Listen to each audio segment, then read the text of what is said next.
Hello guys, कैसे हो आप सब। आई होप सब ठीक ठाक होंगे।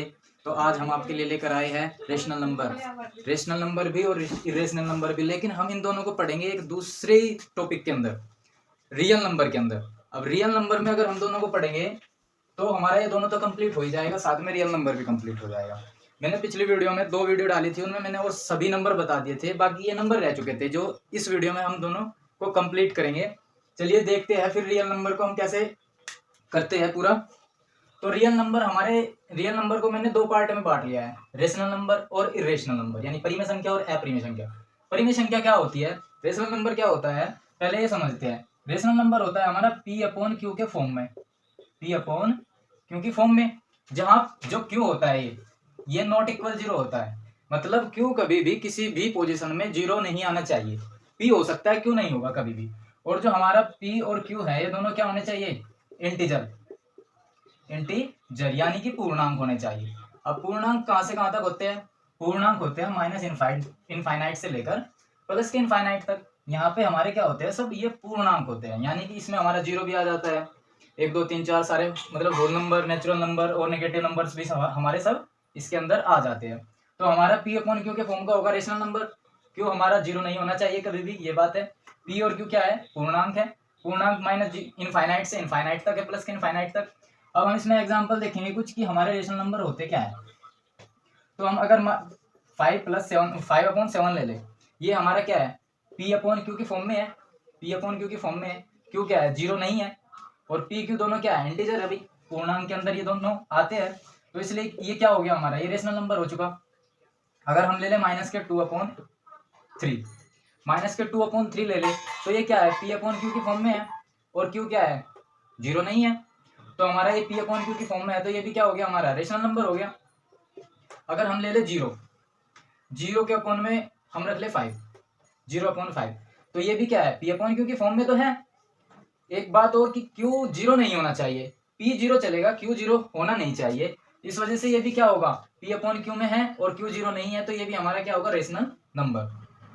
फिर अगर हम ले ले, चलो मान के चलो ये 5 अपॉन 0 होता, अगर ये 5 अपॉन 0 होता तो ये अब रेशनल नंबर नहीं है। क्यों नहीं है रेशनल नंबर, क्योंकि Q जो है 0 नहीं होना चाहिए। अगर P अपॉन Q की फॉर्म में है और रेशनल नंबर हमें दिखाना है, तो Q जो है हमारा 0 नहीं होना चाहिए। अगर 0 हो गया तो ये हमारा रेशनल नंबर बिल्कुल नहीं होगा। तो कुछ ये एग्जाम्पल हमने रेशनल नंबर के देखे। अब हमारा रेशनल नंबर मैंने क्या बताया कि P अपॉन Q की फॉर्म में होना चाहिए, Q 0 नहीं होना चाहिए, P Q क्या होना चाहिए, इंटीजर होना चाहिए, यानी पूर्णांक, इंटीजर माइनस इनफाइनाइट से लेकर प्लस के इनफाइनाइट होना चाहिए। फॉर एग्जाम्पल अगर हमने देखे इसके 5 upon 7 minus 2 upon 3 0 upon 5 5 upon 0 तो है ही नहीं है, ये वाला तो बिल्कुल भी नहीं है रेशनल नंबर। ऐसे बहुत सारे हम एग्जाम्पल ले सकते हैं इसके। तो ये तो हमने देखा थोड़ा सा अभी परिमेय संख्या यानी रेशनल नंबर। अब अपरिमेय संख्याएं वो देख लेते हैं। अपरिमेय संख्या यानी इरेशनल नंबर। इरेशनल नंबर क्या होते हैं, जो परिमेय संख्या नहीं होते, जो परिमेय संख्या नहीं होते वो क्या होते हैं हमारे, वो हमारे अपरिमेय संख्या होती है, यानी कि इरेशनल नंबर होती है। अब इरेशनल नंबर क्या होते हैं, इरेशनल नंबर होते हैं हमारे, जैसे एग्जांपल लेते हैं हम इरेशनल नंबर के कि √2 √3 √5 इस तरीके के नंबर जितने भी आते हैं हमारे, ये सभी अपरिमेय संख्याएं होते हैं, इरेशनल नंबर होते हैं। ये इरेशनल नंबर क्यों होते हैं वो तो मैं अभी बताऊंगा साथ साथ। पाई भी जो होता है वो हमारा क्या होता है, अपरिमेय संख्या ही होती है, अपरिमेय संख्या, इरेशनल नंबर। अब होते क्यों है ये, देखो √2 है या पाई ले लो, पाई की वैल्यू होती है 3.1412, ऐसे आगे मतलब 100 ऐसे बढ़ती चली जाती है आगे तक कि ये कभी खत्म ही नहीं होती इसकी वैल्यू। ऐसे ही √2 √3 √5 यानी कि अंडर रूट के अंदर अगर अभाज्य संख्याएं आए तो उनका अगर हम दशमलव निकाल के देखेंगे, डेसिमल निकालेंगे, तो पॉइंट के बाद जितने भी नंबर आएंगे वो कभी रुकेंगे नहीं। पहली बात तो एक ही रुकेगी नहीं, दूसरी बात रिपीट भी नहीं होगी, यानी वो चलते ही चली जाएगी, वो सिर्फ चलती ही चली जाएगी, कहीं पर उसका एंड भी नहीं होगा। इस प्रकार के नंबर को हम कहते हैं इरेशनल नंबर, जिसका दशमलव के बाद कहीं भी अंत ना हो, उस नंबर को कहते हैं हम इरेशनल नंबर। अभी बता दूंगा मैं, परिमेय संख्याओं में तो अंत हो जाता है, परिमेय संख्याओं में जब दशमलव निकाल के दिखाऊंगा अभी मैं, उनमें अंत हो जाएगा, लेकिन इनमें क्या हो जाएगा, दशमलव के बाद कभी अंत नहीं होता, रुकती ही नहीं है संख्या, इसमें रुक जाती है। तो इसमें हम थोड़ा सा अभी देखते हैं ये 2 नंबर तो आप नोट कर लो, जिसमें √3, √5, √2 और पाई भी हमारी अपरिमेय संख्या है। अपरिमेय संख्या ऐसी होती है जिसका हम डेसिमल निकाले तो दशमलव के बाद रुके नहीं बिल्कुल भी, और ना ही रिपीट हो। तो ऐसी संख्याओं को हम कहते हैं इर्रेशनल नंबर। अब हम देखते हैं थोड़ा सा डेसिमल नंबर, यानी दशमलव संख्या। अब दशमलव संख्या हमारी, इसको मैं बांट लेता हूँ 3 पार्ट में बांट लेता हूँ इसको, तब समझेंगे आराम से। 3 पार्ट में क्या, पहले नंबर को लेता हूँ मैं टर्मिनेटिंग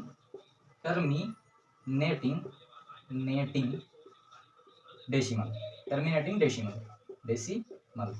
ये हो जाएगा non terminating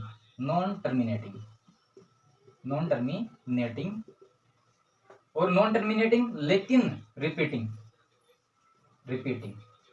non terminating repeating decimal. ये हो जाएगा ये टर्मिनेटिंग डेसिमल, ये हो जाएगा नॉन टर्मिनेटिंग डेसिमल, और इसको बोलेंगे हम नॉन टर्मिनेटिंग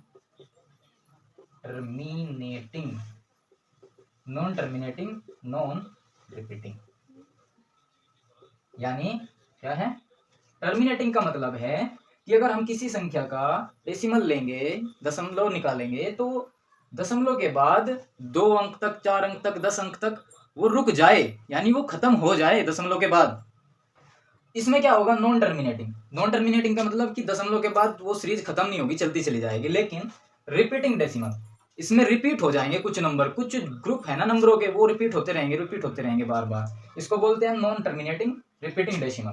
इसमें क्या होगा, नॉन टर्मिनेटिंग नॉन रिपीटिंग, यानी कि ये रुकेगा भी नहीं दशमलव के बाद और रिपीट भी नहीं होगा। इसका मतलब ये है कि ये रुकेगा भी नहीं और ये रिपीट भी नहीं होगा। इसके ऊपर एग्जाम्पल दे देता हूँ 2-4। टर्मिनेटिंग डेसिमल का मतलब, जैसे हम ले लेते हैं 6.25, ये दशमलव के बाद 2 अंक तक रुक गया, ये खत्म हो गया 2 अंक तक। ऐसे ही अगर मैं ले लूँ 2.5678, ये दशमलव के बाद 4 अंकों तक कट गई, ये मान के चलो ये दशमलव के बाद 4 अंक तक रुक गया, इसको बोलेंगे हम टर्मिनेटिंग डेसिमल। अगर हम इसके एग्जाम्पल ले और 6.93257 ऐसे कितने ही नंबर लिख लो, लेकिन रुकना चाहिए इसके अंदर, क्या होगा, टर्मिनेटिंग के अंदर रुकना चाहिए, ये रुका। अब हम नॉन टर्मिनेटिंग देखेंगे, रिपीटिंग डेसिमल होना चाहिए, लेकिन इसमें नॉन टर्मिनेटिंग रुकेगा तो नहीं दशमलव के बाद।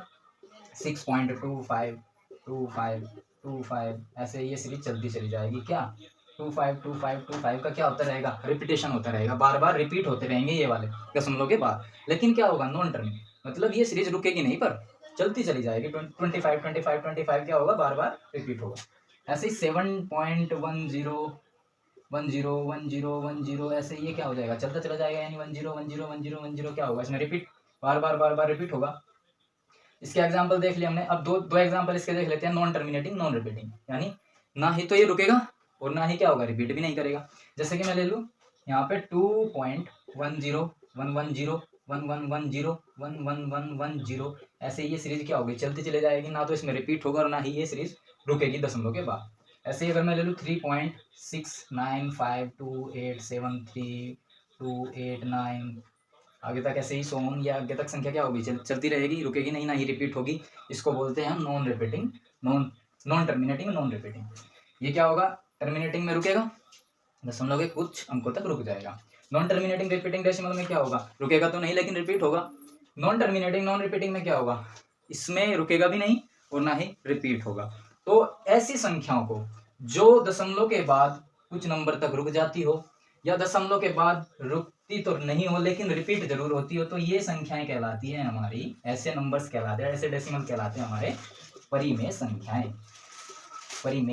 संख्याएं, यानी कि रेशनल नंबर। ऐसे नंबर कहलाएंगे रेशनल। और ये जो हमारे पॉइंट के बाद ना ही रुकेगा और ना ही रिपीट होगा, इसको बोलेंगे हम इर्रेशनल नंबर। तो ये आपको इनकी पहचान हो गई होगी बड़ी आसानी से, मैं आशा करता हूँ वीडियो अच्छी लगी हो।